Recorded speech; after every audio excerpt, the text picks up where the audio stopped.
Close your eyes, relax, take one deep breath. Feel the air, cool, effortless.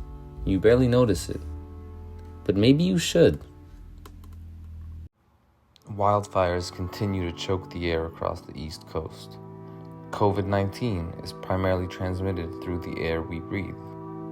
Air quality in New York had dropped to the worst in the world. 99% of the air you breathe doesn't meet the WHO standards. I bet you want to hold your breath now, don't you? We used to think of pollution as something far away, a factory, a chimney, someone else's problem. But the truth is, it's creeping into our homes, our lungs, our lives. So what do?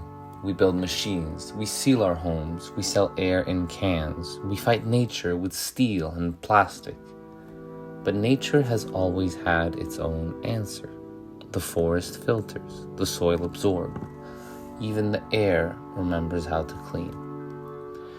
Maybe the solution isn't to outbuild nature, but to listen to it. We listen to the headlines, to the silence in the air, to a question. What if we could do more? What if air filters didn't work against the earth, but with it? What if it came from waste, from something overlooked? Corn husks, rich in cellulose, light, renewable, and usually thrown away. What if it felt like nature made it? Not a machine, not a mask, a breath.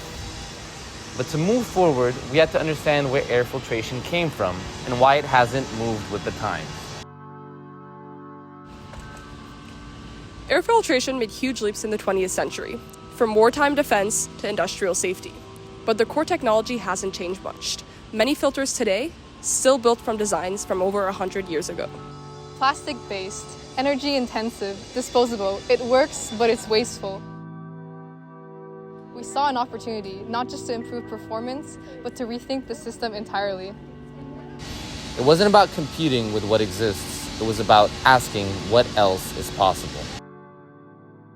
We began with corn husks, agricultural waste full of strength if you know where to look.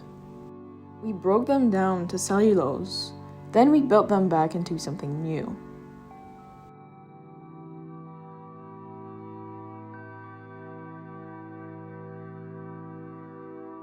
We freeze-dried the slurry into a lightweight foam, open, breathable, and strong enough to trap particulate matter. No plastic mesh, no toxic additives, just the chemistry of plants and the patience of design.